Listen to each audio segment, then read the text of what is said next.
महाभारत के युद्ध के दौरान जब अर्जुन ने युद्ध करने से मना कर दिया, तब श्री कृष्ण उन्हें समझाते हुए कहते हैं कि हे अर्जुन, तुम किस लिए डरते हो? तुम स्वयं परमात्मा का एक अंश हो। अपने भीतर झांक कर अपनी आत्मा को देखो, फिर तुम्हें आत्मा में उस परमात्मा का रूप दिखाई देगा और फिर तुम पाओगे कि हमारा मन बहुत शक्तिशाली है। श्री कृष्ण कहते हैं, मन के बारे में विस्तार से समझाने के लिए मैं तुमको एक कथा सुनाता हूँ। सोचो कि शरीर एक रथ है, 5 घोड़े इसे चलाते हैं। यही हमारी 5 इंद्रियां हैं। इस रथ का सारथी है मन, और इस सारथी के हाथ में ही 5 घोड़ों की लगाम है। यह जिधर चाहे उधर घोड़ों को ले जा सकता है। इस रथ का स्वामी एक राजा है, जो रथ के सिंहासन पर बैठा रहता है।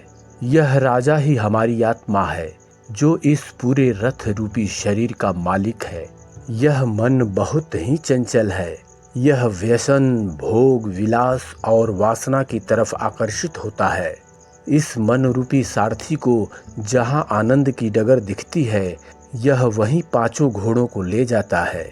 यह मन रूपी रथ का सारथी हमारी इंद्रियों से जो चाहे वो करवाता है और जिधर चाहे उधर ले जाता है। हमारे शरीर की जो अंतरात्मा है, वह रथ का राजा है।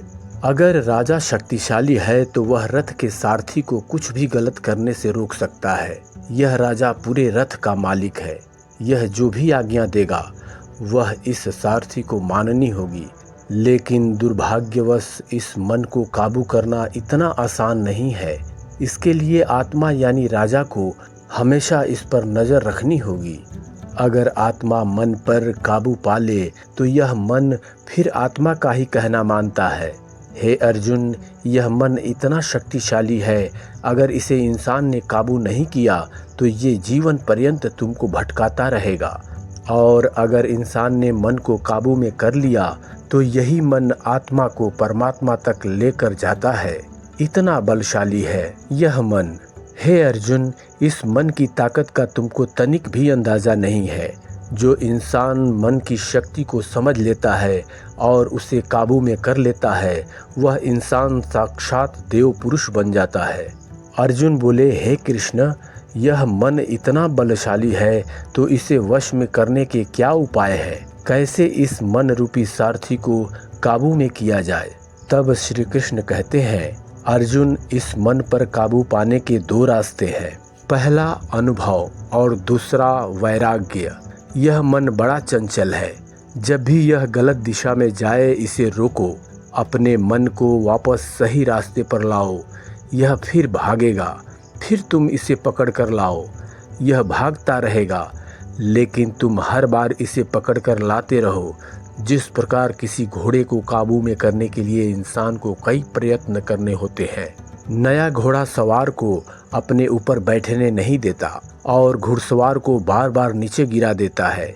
लेकिन अगर घुड़सवार दृढ़ निश्चयी है तो वह बार बार गिरता है और फिर से घोड़े को काबू में करने की कोशिश करता है और अंत में वह घोड़े पर काबू पाने में सफल हो जाता है। और फिर यही घोड़ा उस घुड़सवार को उसकी मंजिल तक ले जाता है। ठीक उसी तरह तुमको भी बार बार प्रयास करने होंगे, तब कहीं जाकर यह मन वश में होगा।